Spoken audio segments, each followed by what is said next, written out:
القدس تنادينا القدس تنادينا قدس تنادي قدس تنادي قدس تنادينا. Paper money started essentially like a check. You write a check, huh? You want a BMW, you write a check for the BMW. Provided, of course, that you have money in the account, then you can get the BMW, write a check. But you took the BMW and you're driving down the road, and when they cash the check, you got no money in your account. This is called fraud. You will be arrested, put in jail. You're writing a check and it cannot be cashed because you have no money in your account. That's fraud. This check will have validity if the check can be cashed for value. Then it would be halal. This is how paper money started. It started in Britain, the island of Tamim-ud-Dari. Yes. The British created something called the Bank of England in the 17th century. And towards the end of the 17th century, the Bank of England issued the first paper money. And I've seen it myself. The picture of it is written exactly like a check. So long as this check, this currency now, let's use this word, so long as this currency was redeemable, meaning you could cash it, you could get the gold for it, it was halal. But guess what? Every businessman knows this. A man comes to your shop or to your store to buy goods. Would you accept a check from him without knowing him? No. He has to be a man whose character, whose integrity, and whose record is established. Or someone has to vouch for him. Okay? Then we can accept a check from him. Or, the other alternative, we must know who he is, so that if the check cannot be cashed, we send the police for him. And when they send police for him, he'll be arrested and put in jail. Yes, then we could accept a check from you. But those who are now issuing the checks, are they a people we can trust? No. These are the people who are now empowered with a power which is strange and mysterious, and they use this power for blatant oppression and aggression. Are these the people you can do business with? They send their armies and they colonize the rest of the world. And then they rip mankind of their resources. Yeah? With the hearts of beasts. Yeah? If ever there was a European who didn't have the heart of a beast, he could never make it to the top. No. He will never become part of government. He will never be in charge of the armed forces. This decent man who has a human heart, he will never make it to the top. The European civilization is now taken over by people who now control it and who have the hearts of beasts. And I have recognized them in previous lectures. You're dealing with Gog and Magog now.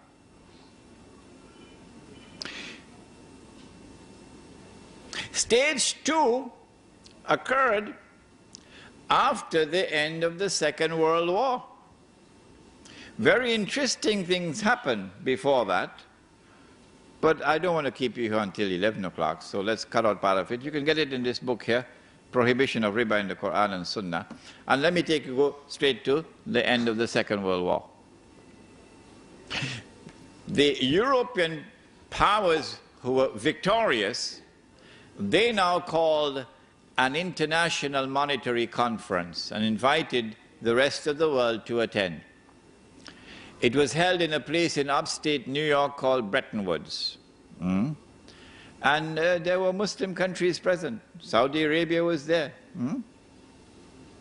It was held in 1944.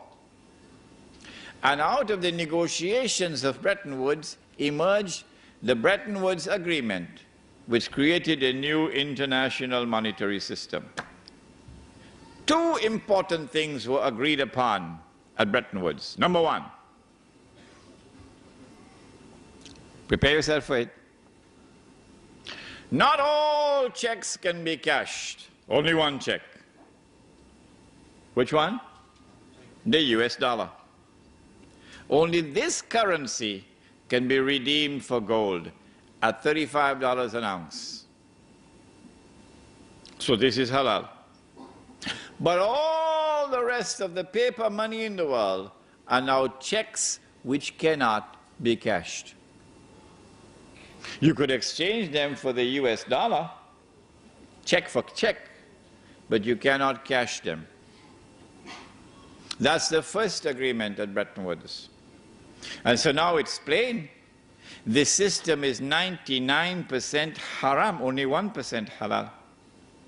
That is the US dollar, which the US government has promised that if you come with US dollars, we will convert it for you to gold at $35 an ounce. We gave our word to you, and we will keep our word, and we put it on the US dollar. Did you see it? In God we trust. Ever saw it? The second thing that came out of the Bretton Woods Agreement was that not every individual can take his US dollars to have it converted into gold, redeemed. No, no, no, no, no, no, no. Only governments, only central banks can do it, not individuals. So are we not a part of the market? This system is now 99.9% haram. It is only 0.1% halal, meaning that a government can go to the United States and say, here are US dollars that we have, we want you to redeem it for gold at $35 an ounce. You gave your word, now keep your word. So 0.1% halal. This is the Bretton Woods Agreement. And it lasted from 1944 until 1971. Some of you, I believe, must have been born already by 1971. In 1971, September 1971, the British government, island of Tamimudari, the British government came in one Friday evening to Uncle Sam. Uncle Sam is the US government, and said, Uncle Sam, we got $3 billion US dollars here. We want to cash these checks. You promised on the Bretton Woods, you promised to do it. $3 billion US dollars to be redeemed into gold at $35 an ounce. Suddenly, Richard Nixon couldn't digest his food anymore. Why? Because he had written more checks than he had money in his account. If I did that, or Sheikh Faiz did that, they would arrest us. But who can arrest Uncle Sam? If he gave the gold to Britain, then Monday morning, who is going to be at the front of the line? Saudi Arabia. Because they got a mountain of checks for all the oil they've been selling. And they will say, if the British wanted the gold, we better go and do it quickly. But Uncle Sam didn't have the gold to redeem all that US dollars. So Uncle Sam retired to Camp David, Richard Nixon. And then on Sunday, he addressed the world and he said, we gave our word, but we don't have to keep it. And so the Bretton Woods Agreement collapsed in September 1971. After the collapse of the Bretton Woods Agreement, the world of paper money is now 100% haram. Surely the world of Islam would recognize that.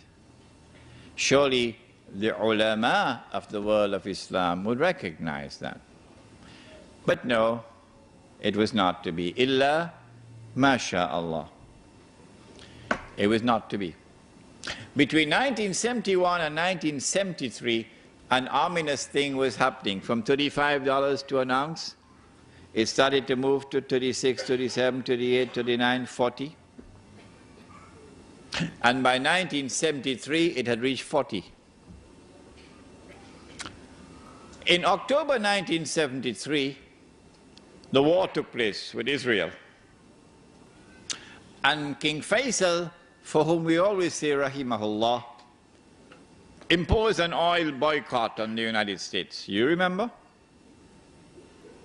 And then all the Arab oil-producing states, they also joined in the oil boycott.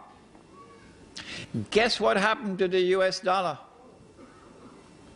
It collapsed by 400% overnight, from 40 to 160. Why? I ask this question, why? Because of an oil boycott. Why should this happen? And then on the 15th of January 1980, the same thing happened again. Iran had had a revolution, and the Iranian people took control of their oil.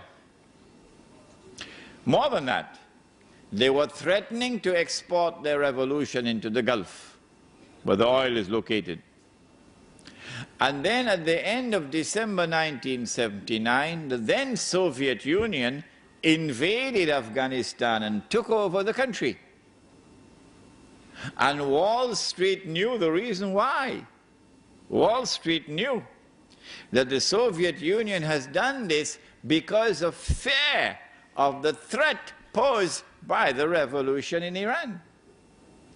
And so Wall Street had their greatest fears confirmed. And on the 15th of January 1980, the US dollar collapsed to $850 to an ounce of gold. So we ask the question, why did this happen? There was no economic cause to explain it. None. The US economy was the largest economy in the world. Oil accounted for only 4% of the US economy. And the United States had enough oil underground to meet most of its own domestic needs. The United States preferred to keep its oil underground and get oil from Saudi Arabia and other countries, because this oil which was kept underground became a strategic reserve. And the oil that they got from Saudi Arabia was free of charge. You didn't have to pay for it. Did you hear that? Huh? Did you hear that? It was free. All that Uncle Sam has to do was to write checks that nobody could cash. One BMW, please, here's a check. Can I have a Mercedes, please? Here's a check. I have no money in my account. Or even if I have money in my account, you can't cash it. So all I'm doing is writing checks. And that's how they're buying the Saudi oil, with US dollars, which cannot be redeemed. They're just like checks which cannot be cashed. Well, then why did the US dollar collapse? There's only one answer. Only one answer. Only one. And that is that Wall Street knew what even our distinguished and respected ulama did not know.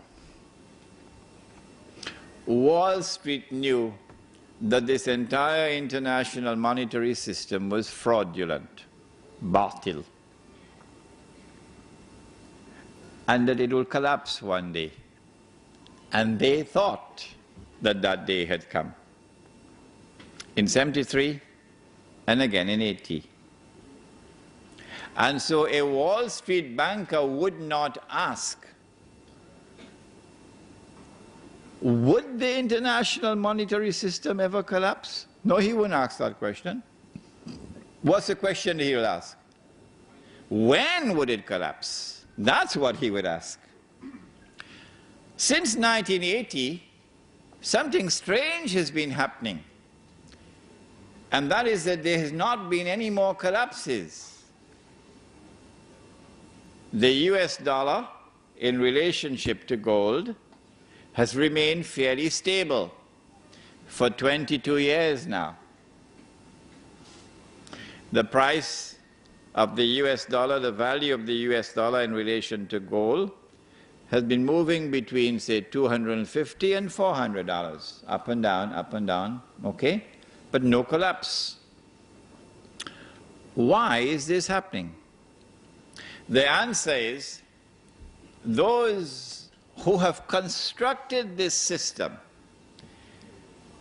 those who are preparing to bring down this system, and to then take absolute control of the world of money as part of the means through which they will now rule the world. Rule the world. And the golden age would be said to have come back again. And so the Messiah must be here. They're the ones. For that subject, of course, please read this book, Jerusalem in the Quran. It'll explain that subject. What they did was to control the price of gold. Can you control the price of a commodity? Yes, if you can establish what is called a monopoly. Then you can control the price of a commodity. The Prophet ﷺ cursed the one who establishes a monopoly. In the late 19th century, when diamonds were discovered in southern Africa, the Jews were behind the diamond industry, the European Jews. And they wanted to take control of the diamonds, and they wanted to maintain the high price so that the price would not lower.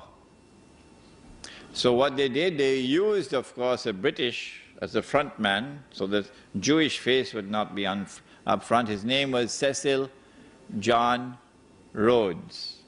Cecil John Rhodes. And using Cecil John Rhodes, of course the Jew is behind him, Alfred Beat is the Jew behind him, and behind Alfred Beat is Lord Rothschild in Europe, a Jewish banker. What they did was to buy out all the other diamond mines. And those which could not be bought out, they got them to come together in one amalgamated company, which was called De Beers Consolidated. And once they did that, they were able to maintain stability in the price of diamonds at the level that would give them the maximum return. And so this is what has been happening to gold. Not for the purpose of keeping the price high, no. For the purpose of keeping the system from collapsing. We don't want it to collapse on its own. We want to bring it down when it will be in the interest of the State of Israel. That's where we are today, brothers and sisters. This is the history of what has happened since the first paper money was issued. The attack on America on September the 11th is the opening rounds. I have warned you time and again. The opening rounds of the countdown, which will witness the transfer of power from one ruling state to another, from the United States of America to the State of Israel. How does Imran Husein know this? Where does he get this knowledge? Brother, the hadith is there. We've used it as the cover of this book. Sure, you can differ with me. I have no problem with that if you differ with me, that I have interpreted the hadith in the way that I have, and you are uncomfortable with it. Fine. But what are you going to do when Israel becomes the ruling state of the world? You'll remember me on that day, yes? Yeah? Imran was right. He interpreted the hadith correctly. Part of the process through which the Jews will take control of the world is the attack with money. This is riba. With the value of the money collapsing, going down lower and lower, she was working, you remember, for 40 bags, the black woman. And then the white South African government was slapped in the face by the US Congress in 1988. Why? Because the white world order, they don't want to look bad. And this was an eyesore in South Africa. So they wanted to get rid of this apartheid because it was embarrassing them. So they slapped economic sanctions on South Africa in 1988. And then the South African rand collapsed. It was 1.9, it went to 3 rands to the dollar. And the woman who was working for 40 bags of mealie meal or corn, she's now getting 20 bags. Huh? And then when the black government gave way, the white government gave way to the black government, 91 or 92, the South African rand had some color consciousness in it. Because as soon as the black government took power, it dropped from 3 rands to 6 rands. Strange things happening, eh? And then when September 11 took place, 2 aeroplanes hit 2 towers, and the South African rand thousands of miles away fell from 6 to 9. And so she was working for 40 bags of mealie meal. And then it went to 20, and now it went to 10.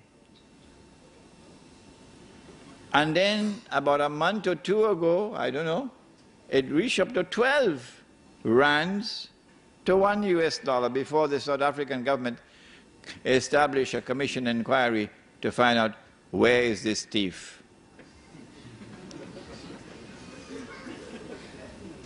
And who is the thief? And so this is riba. This is riba. Why? Because of the verse of the Quran, وَلَا تَبْخَسُوا النَّاسَ أَشْيَاءَهُمْ وَلَا تَبْخَسُوا النَّاسَ أَشْيَاءَهُمْ. Do not diminish, make little the value of people's property, people's labor, people's sweat. It's haram. It is riba because of the hadith.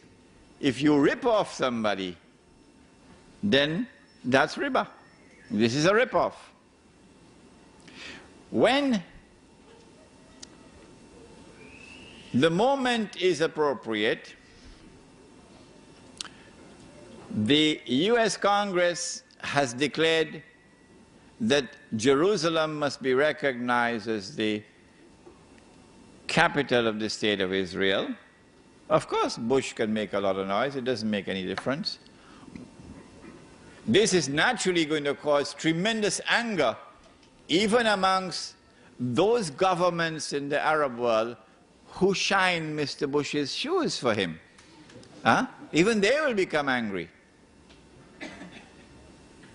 And then Israel launches a missile in Gaza and kills about 12, 14, and injures about 110. Any country in the world today which had done that, the matter would have been in the UN Security Council already. The whole world would have been debating it. Send an army in this country. But Israel has done it, and Israel gets away with it.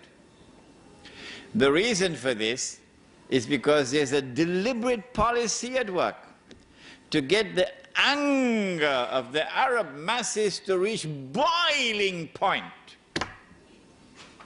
When they are convinced that it is now boiling point, that any little spark will catch the fire, then Mr. Bush must attack Iraq. When the attack on Iraq takes place, among the things that will result would be the collapse of some governments they are hoping. Which one, first of all? Abdullah in Jordan, which is why he's got his suitcases packed already.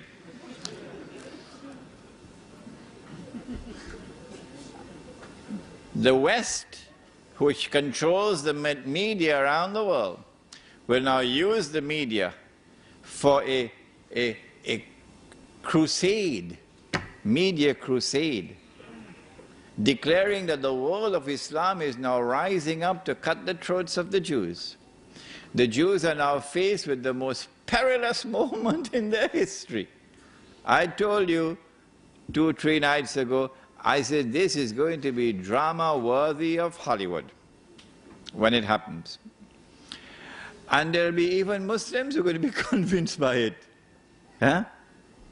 It is at that time when the world is looking to Israel. What are you going to do? You've got to do something. Otherwise these Muslims are going to cut your throat. It is then that Israel says, okay, we're just launching a preemptive strike. But it's not going to be a preemptive strike. It is going to be the war which has already been planned long, long ago. It's going to be a lightning strike with the use of a military power unmatched in history. Dazzling war, it's called. And they will seize the oil of the Middle East. And the territory of the state will expand. Maybe that will be the knock which will bring down the whole system, monetary system. When the US dollar collapses and the rest of the world of paper money collapses, the United States can no longer function as the ruling state in the world. I anticipated, I said to you, that the International Monetary Fund and the World Bank would then disappear. That was a mistake on my part. No. All that they'll have to do is to reduce the status of the International Monetary Fund and the World Bank so they become more like small institutions which do not have any global role to play. And power will now shift from Washington to Jerusalem. And now Israel will rule the world.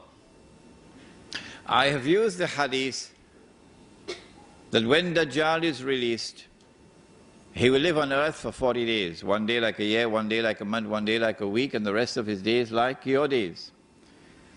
To explain that the first day, it is Britain, which is the headquarters of Dajjal, using the hadith of Tamim Dari. But I said, this is my opinion. You're free to disagree with me. But if you want to disagree with me, close the door. You can't leave. No, you can't leave. If I'm wrong, you're going to tell me what the right answer is. The island of Tamim Dari. If it is not Britain, tell me which island it is. Then I said, if Britain is the island, in a day which is like a year, then a day which is like a month, it's the United States of America. And then a day which is like a week, be the state of Israel. And at the end of that would come a day which is like our day, so he'll be in our dimension of time. So now he appears, he's a Jew, he's a young man, he's powerfully built, he has curly hair, but I say nothing about his eyes. Why? Because when he sees with one eye, this symbolizes external vision. When he's blind in the other eye, this represents internal blindness. So no one can understand Dajjal. No one can recognize the strategies of Dajjal, whether it be the political strategy or the economic strategy all the strategy involved in the world of women, the feminist revolution, no one can understand it unless, in addition to external observation and rational inquiry, he also has nur in his heart with which to see. The question is asked, Sheikh Imran, how can we get that nur? I have only one answer to give to you tonight. And listen carefully and ponder over it, because I'm not going to say anything more than this. If you want nur, why don't you go back in the pages of the book on history? Go back in the pages of the book of history and see who are those who were blessed with nur in our 14 years of history. That's all I have to say. Nothing more than that.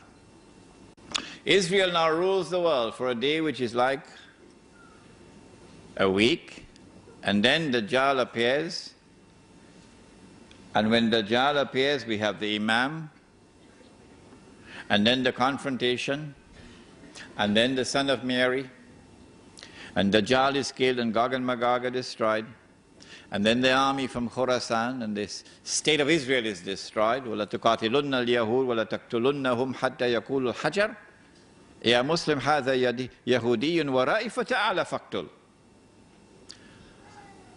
And then the Holy Land is liberated, and Islam will now rule the world from Jerusalem. Good. Now then, what do we do in the meantime? Do we sit down and wait for the Imam al-Mahdi? No, because jihad is already in force. We don't need any fatwa. The jihad is already in force in the Holy Land. And we already know that 2 out of every 3 who fight in that jihad will be killed. 2 out of every 3 will enter into heaven. That's the better way to say it. So those who live for Allah, bushra lahum, because they will die for Allah. Don't let any government change your mind. What do we do in the meantime? How do we survive in the new world of money? If we had it under the pillow, it's gone, now it's wallpaper. If we had it in the bank and we use it in a manner pleasing to Allah, they're seizing all the accounts, freezing it. What are we going to do? We won't even have money to buy chicken and chips. The answer is simple. Anytime you commit sin, the sin of abandoning the Quran, which we have done, the sin of abandoning the Sunnah, which we have done, we recognize that tonight. Then Allah subhanahu wa ta'ala knocks on the door of our heart and He says, Tubu ilallah. Tubu ilallahi tawbatan nasuha. Turn to Allah. Turn away from the sin. And when you turn, turn with sincerity. Turn with integrity. Don't turn watching behind your back.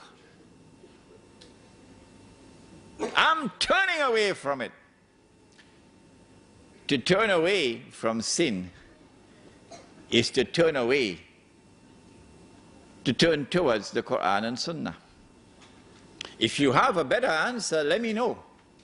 If you're uncomfortable with this, you need not have come tonight. You could have stayed home. You wasted your time.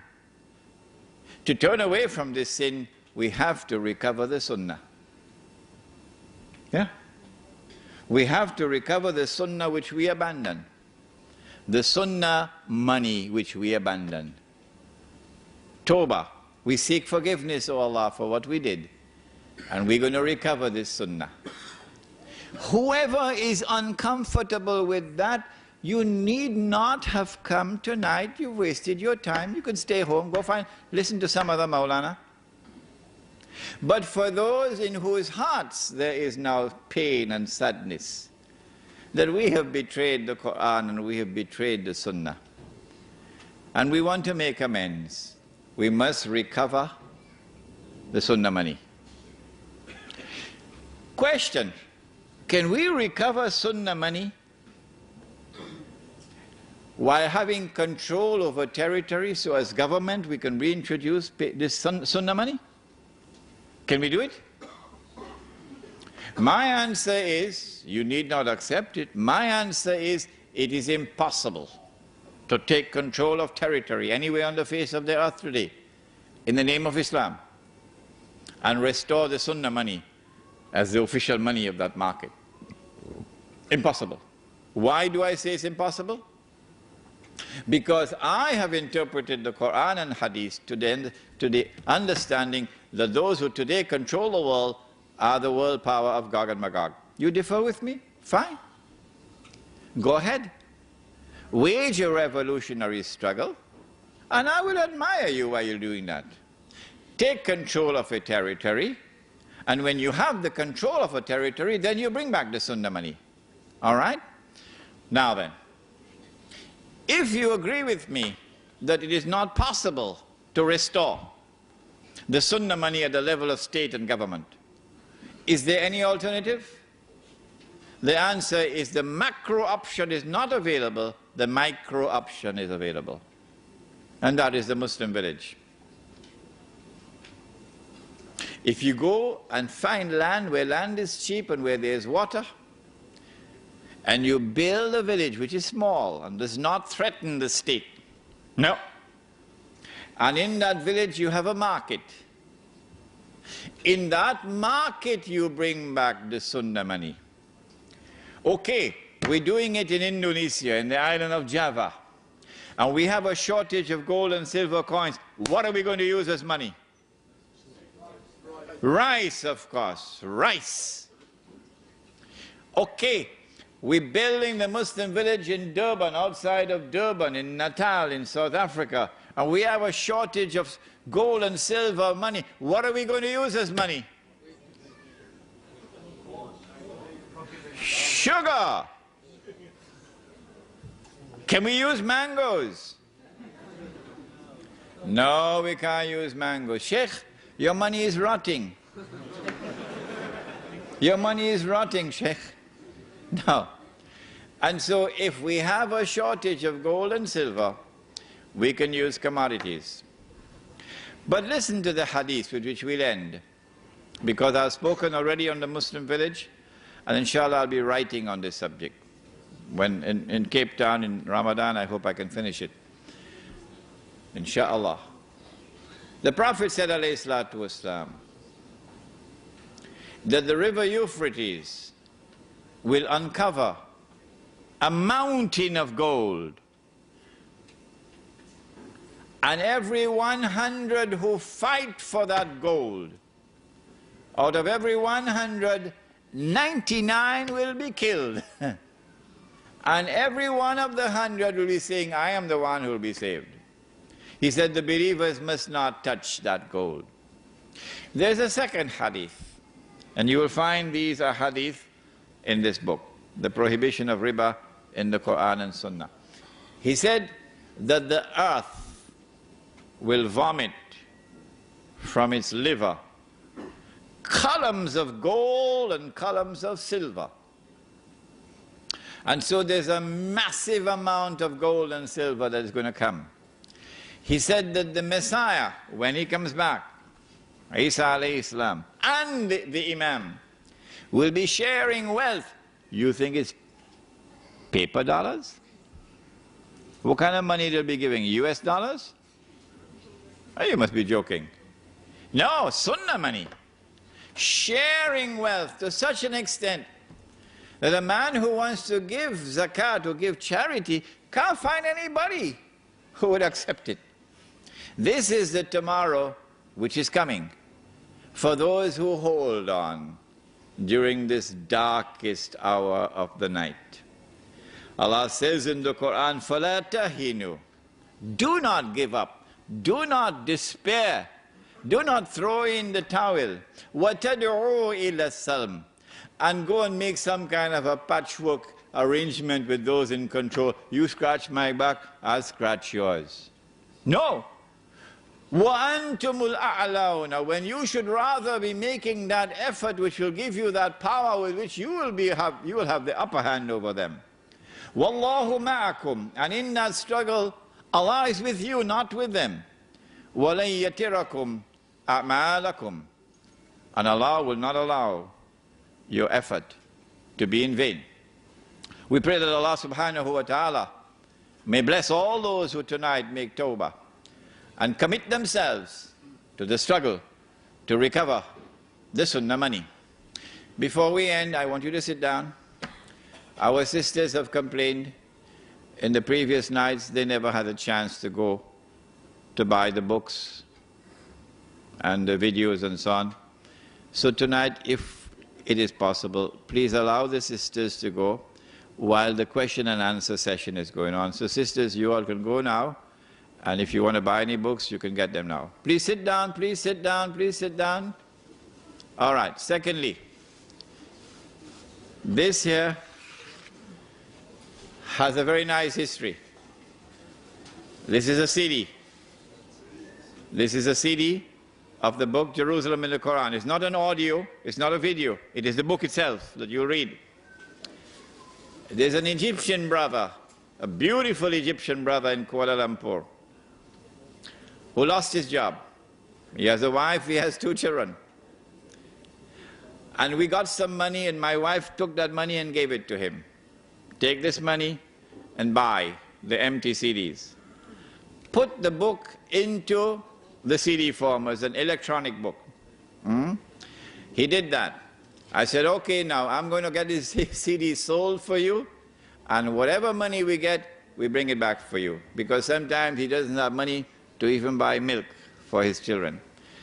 These CDs are still there. If we can get them all sold out tonight, I'll be so happy, because I can take this money to that brother in Kuala Lumpur and hand it to him. ربنا تقبل منا إنك أنت السميع العليم وتب علينا يا مولانا إنك أنت التواب الرحيم برحمتك يا أرحم الراحمين. If you have any questions, please keep sitting while the sisters are doing the purchases. If you have any questions, send the questions up. The European civilization is now taken over by people who now control it and who have the hearts of beasts. And I have recognized them in previous lectures. You're dealing with Gog and Magog now.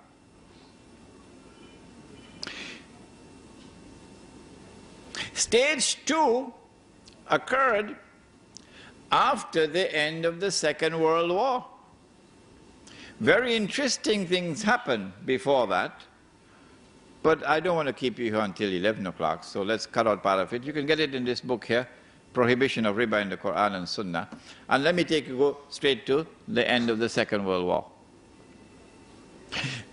The European powers who were victorious, they now called an International Monetary Conference and invited the rest of the world to attend. It was held in a place in upstate New York called Bretton Woods. And there were Muslim countries present. Saudi Arabia was there. It was held in 1944. And out of the negotiations of Bretton Woods emerged the Bretton Woods Agreement.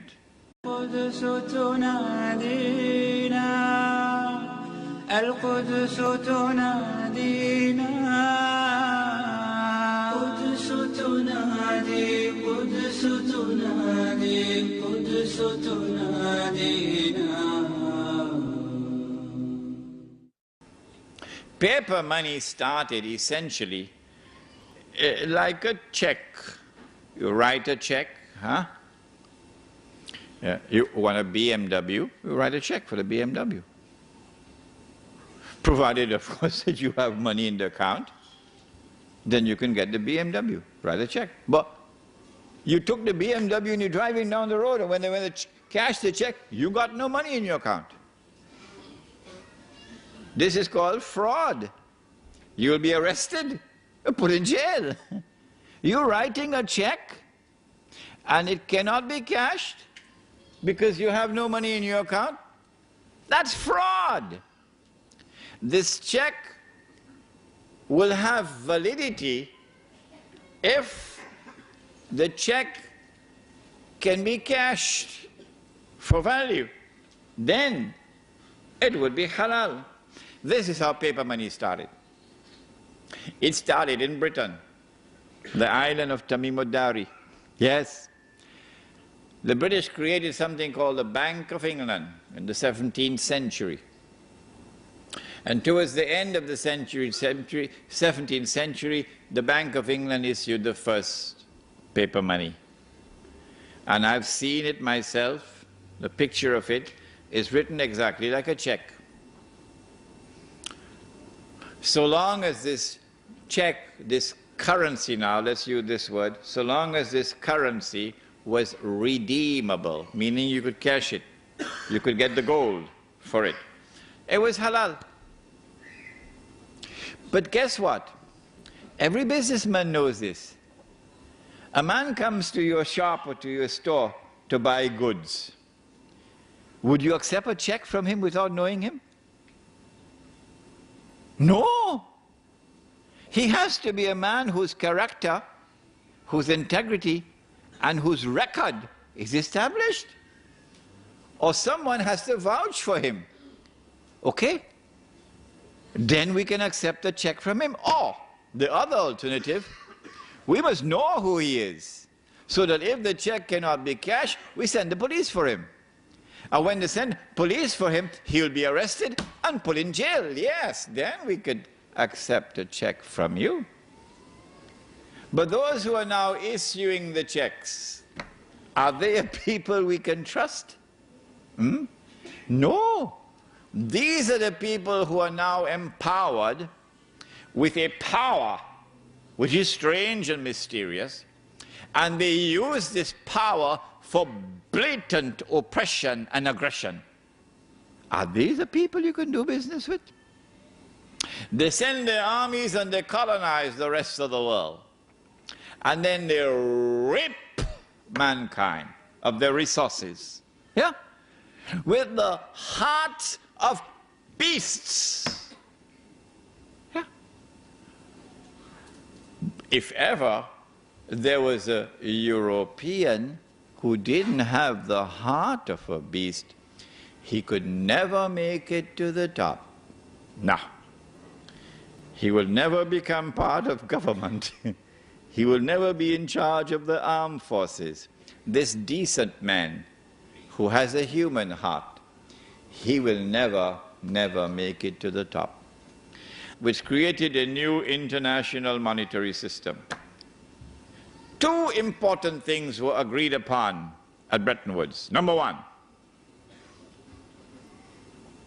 prepare yourself for it.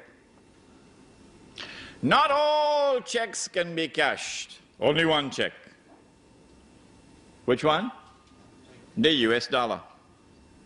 Only this currency can be redeemed for gold at $35 an ounce. So this is halal. But all the rest of the paper money in the world are now checks which cannot be cashed. You could exchange them for the US dollar, check for check, but you cannot cash them. That's the first agreement at Bretton Woods. And so now it's plain. This system is 99% haram, only 1% halal. That is the US dollar, which the US government has promised that if you come with US dollars, we will convert it for you to gold at $35 an ounce. We gave our word to you, and we will